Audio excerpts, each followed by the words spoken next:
да биде контролирана, поголема фискална транспарентност, која што евентуално ќе донесе отчет, која евентуално ќе донесе некоја отчетност. Еве да ви дадам пример.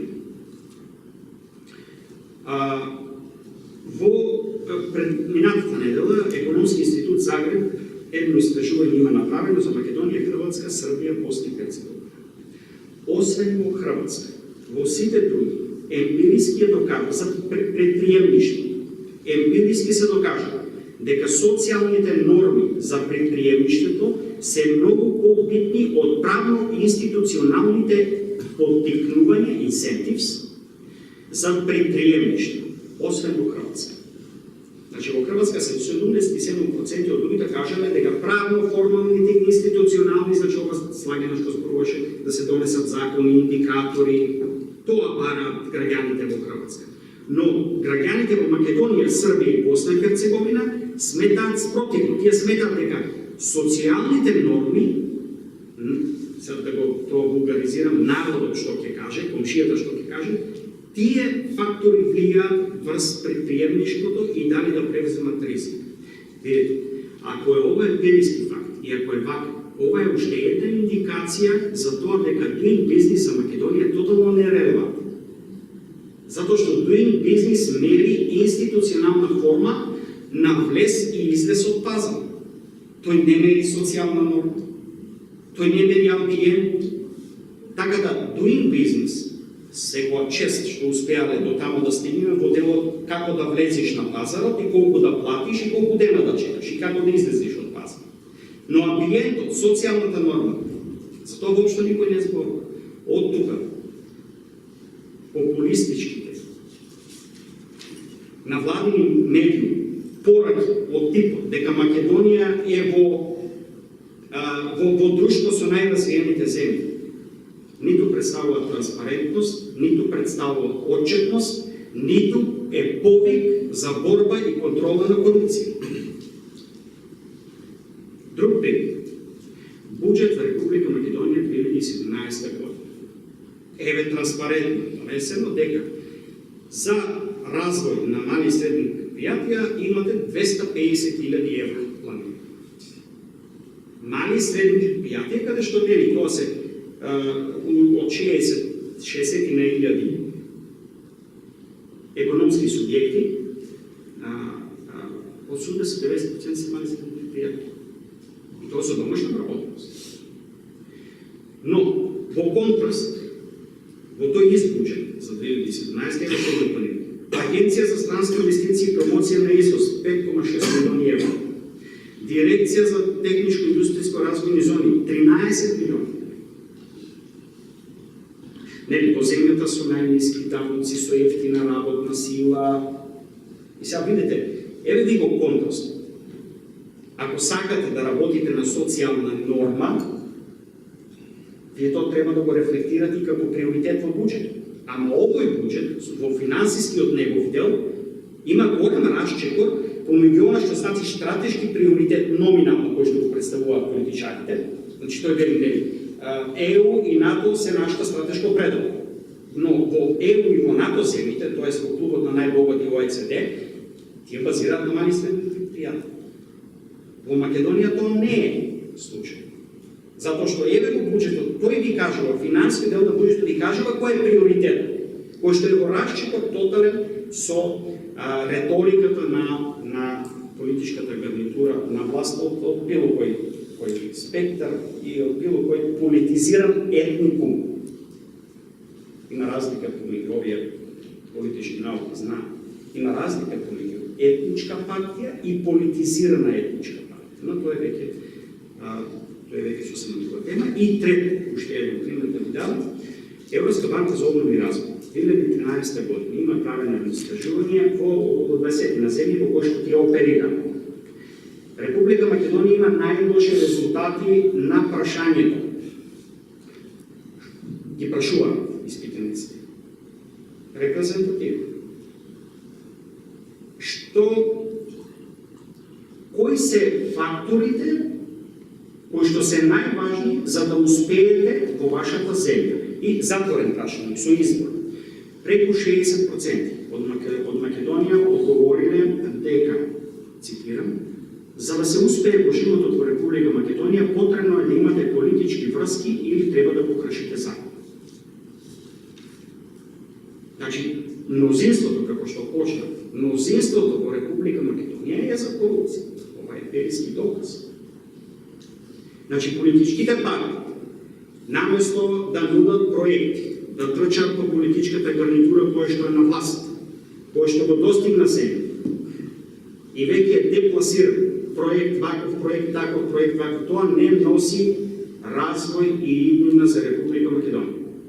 Треба да почиват нивните политички програми и нивната риторика на емпириски наводи. Еден од тие емпириски наводи што треба да прават е дадено овде. Верувајте ми кога ви велам дека ова е единствениот документ во Република Македонија, кој што на ниво на стратегија ви кажува за секоја наредна влада што треба да направи во првите 2 години. На наједноставен, разбирлив јазик.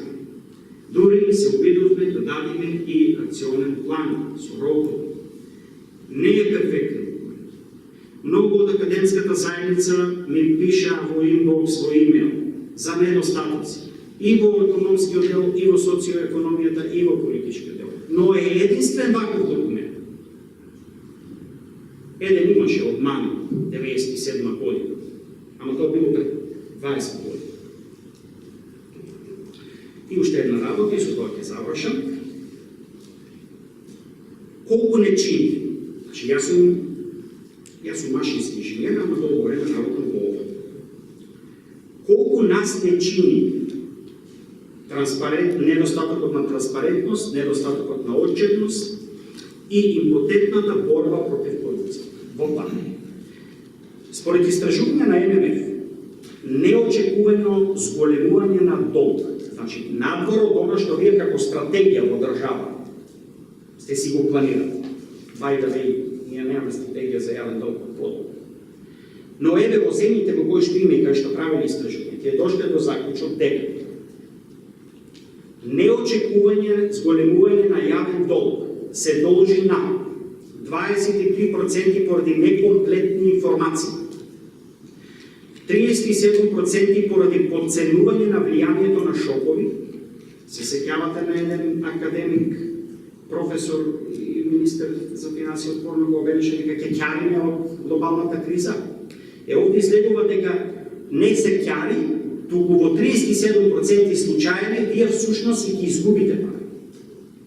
18% пак поради дискрециони политики. Видите сега, колку е тоа за Македонија? Ако Македонија планира буџетски дефицит, а секоја година ги надминува, и ако тоа надминување е ова неочекувано зголемување на јавен, тогаш што би бил минимумот колку што нас не чини во Република Македонија недостаток на транспарентност фискална и отчетност. Од 2010 до 2015 тоа се 230 милиони евра. И еве вака, од тука произлегува во просек емпирискиот податок од ММФ ако го примениме и за Република Македонија, поради некомплетни информации, граѓаните на Република Македонија и даношните обврзници плаќаат поради тој тип на неефикасност на политичките елити и гарнитура на власт 53 милиони евра. Поради подценување на влијанието на шокови од 2010 до 2015 заклучно, сме платили 85 милиони евра во просек и поради дискрециони политики 41 милиони евра. Внимателно овде, да направиме една дистинција. Финансискиот ефект на Скопје 2014, кој што е го носи знамето на дискрециона адхок политика, финансискиот ефект е прескриvan. Призмано извади еден проект и кажа дека е преку 600 милиони евра. Тоа е емпириски податок. Но јас овде ви зборувам за on top of that, дополнително на тоа кој е економскиот ефект. Тоа е минимум. Тоа е 41 милиони евра од дискрециони политики. И бидејќи времето полека си помина, единствено што можам да ви кажам е следното. Не треба да се плашат политичарите од фискална транспарентност. Не треба да ни пуштаат во отвореното владино партнерство документи дека донеле полугодишен извештај согласно буџетот, согласно законот за буџет член 33 во секшн од тој закон кој ќе пишува фискална транспарентност. И ми објавува ништо повеќе од една статистичка операција за извршување на буџетот од јануари до јуни 2016 година. Тоа не е полугодишен извештај. Тоа е срамота да го стават на веб страницата на Министерство за финанси и да се убедуваме со нив за нешто за што и тие самите знаат дека не е така. Затоа, тоа може најмалку да придонесе, ако се збори, до политичари. Поголема партиципација во буџетскиот процес, релаксација на дебатата при донесување на буџетот во Собрание на Република Македонија, градење на консенсус помеѓу политичките елити. Ја не велам да бидат по холандјаните, со нивниот пример за консенсус, или Германија, ама барем минимум. Подршка за реформи од администрацијата ќе добијат. Во овој момент администрацијата е комплетно изолирана. Комплетното носење на одлуки за стратешки приоритети за наредните буџети за секоја година не учествува администрацијата, иако законски обврзана преку стратешките плани. Иновативни пристапи ќе донесе. И на крај поповолно рангирање на Република Македонија од кредит рейтинг агенција. Ја се овде ќе застанам, ако има потреба да се причи. Благодарам, Маријан. Како се земе дефиницијата за корупција, дека корупција е монопол плюс дискреција минус отчетност, можеме отприлика да пресметаме колку не коштало само задолжувањето, таа дискреција од задолжувањето. Александар, или за препораките за можеме по-концизно, по-кратко малцинете во предвид дека некој работа за државни институции, проблем е да се излезе од работа. Се по-агентно. Немаш по-агентно.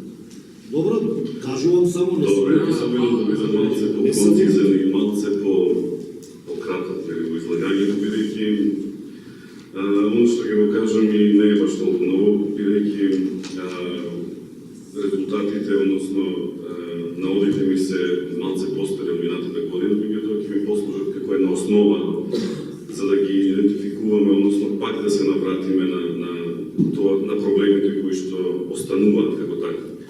И претходните излагачи напомена, јас се согласувам апсолутно со нив дека наместо да зборуваме за напредок во областа на доброто управување и принципите на транспарентност и отчетност, ние повторно се навраќаме и ги дефинираме и ги актуализираме и повторно ги актуализираме овие прашања и за жал се добива барем таков печаток, иако има некој прогрес, според мен да се добива печаток дека не напредуваме во тој дел. Зошто е тоа така? Едно од моите објаснување е дека прво нема институционална меморија, очигледно, бидејќи постојано мора да се навраќаме и постојано ќе отидеме ќе ни кажат тој и тој што работеше тука е прераспределен или има нови луѓе и повторно мора да се постави истиот тој процес, па да се објаснува и така натаму. Исто како што не постои институционална меморија, од друга страна па не постои ниту колективна меморија, според мене, за да граѓаните некако се или е заматена, не знам што е проблемот, или да не надлегнам на критерија, дека треба да има кратки. Тоа се двата главни проблеми, според мене, вака, моја лична перцепција, сега кој е решението, значи очигледно дека е потреба на некој поведување на некој система за квалитет во институциите, и ако сите институции, ако ги прашате, ќе ви одговорат дека го имаме, дека е донесен некој документ по кој се работи, меѓутоа недостасува такво нешто, барем според мене, а и ово емпириски го потврдивме со индексот на добро управување во Македонија минатата година и утврдивме дека недостатокот на транспарентност и отчетност покрај низата други проблеми, нели, е и резултат на немањето на интерна комуникација помеѓу секторите, помеѓу органите и така натаму. Ова најмногу беше видливо во бидејќи имавме и индекс на добро управување за централните институции на локално ниво, видовме дека најмногу на локално ниво изразено овој недостаток на интернет комуникација, на циркулирање на информации, за да можат институциите или тој што е задолжен да информира, да ги има сите информации. Понатаму друг проблем кој што се соочивме, односно го идентификувавме, е тоа дека или во некои случаи, односно на локално ниво, или постои концентрација на моќ, од тука неможноста да се доставуваат информации, или има рестрикции за доставување на информации, или пак на централно ниво, значи и ова што го кажав, или пак постои поделеност внатре во самите институции. Значи, наш печаток од страна. Може нема да се согласат и не се согласуваат очигледно представниците на институции, меѓутоа од страна на побарувачката, на нас како граѓани, тоа беше перцепцијата за тоа институциите како работа. Понатаму и институциите и на централно и на локално ниво имаат еден проблем, затоа реков постојано треба да се навраќаме и да ги дефинираме или редефинираме концептите, самите концепти. Че за отчетност и транспарентноста во многу случаи ја поистоветуваат со пиар.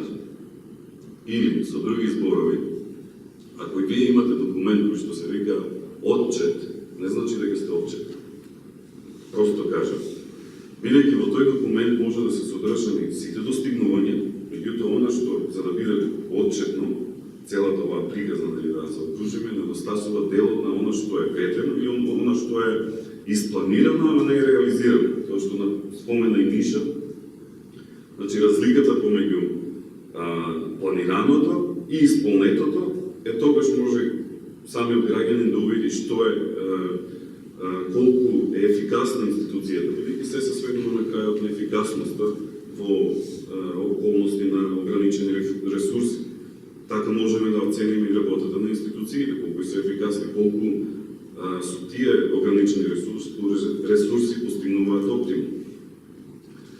Ќе се навратам само накратко на резултатите, значи оно што го тврдивме и што е подкрепува мојата теза, дека во однос на транспарентноста може би не заостануваме, подготвени се институциите да доставуваат некои информации, меѓутоа што се однесува па до отчетноста, вклучување на јавноста во процесите, тука е катастрофа. Мислам, генерално резултатите до кои што ние ги утврдивме е дека институциите исполниле 31% просечно, нели, од сите индикатори, што е не е преомоција, значи помалку од 50%. Се спомна и судиот на интереси, повторно според индексот на добро управување од минатата година, жалам што не успеавме оваа година да го спроведеме истражувањето, значи судиот на интереси колку е застапен, колку е управувано, односно менаџирано на ниво на институцијата, само 15% по институција. Следени на прописи 6% и буџетска транспарентност околу 8%. Значи, пак ќе споменам институциите, кога го вршевме истражувањето по најголем дел, може би не се однесува, да напоменам само, значи се работи за индикатори кои што однапред ги поставивме во 8 категории, кои што врз основа на исполнетост на индикаторите доделувавме соодветни број на бодови. Немањето на докази нормално го оценувавме со 0. Сега имаше институции кои што рекла, ама ние овие работи ги имаме. Да, меѓутоа не се достапни на овој или на оној начин до јавноста. Значи јавноста нема пристап. И тоа е разликата која што постојано ја укажуваме, односно од методолошки аспект, верувам дека сите, и Марија спомна, дека сите го имаме тој проблем на соработа. Значи, ако споменам само дека 19 институции, 6 ги пратија прашалник, а останатите индикатори моравме сами да бараме да дојдеме до што ни е работа, па сега замислите како еден обичен граѓанин ќе дојде до некоја информација која што му е потребна. Сето ова што го кажав, пак, бидејќи се работи на индекси, сакавме, и тоа го направи представи во суштина, нели ова е од страна на понудата, што се нудите од транспарентност и отчетност, од страна на поверувачката, односно од страна на граѓаните, ја меревме перцепцијата за тоа што за нив е битно и како гледаат институциите. Значи, сето ова што го кажа, резултираше со тоа да довербата во владата и во собранието е само 24%, а недовербата 63%, односно 64% во двете институции, што е огромна недоверба. Понатаму, граѓаните точно се идентификуваат кои работи им се битни од страна на институциите, кои, бидејќи ние како истражувачи, ако мислиме дека во буџетскиот транспарентност ќе навлезе малце, ако ние ги притискаме институциите да изготват граѓански буџет со цел да бидат по-достапни информациите за граѓаните, самите граѓани овој приоритет го рангираме како четврти за нив, по важност. Најбитно им е институциите да се отворени, да има комуникација помеѓу нив, кога ќе достават прашања или кога ќе се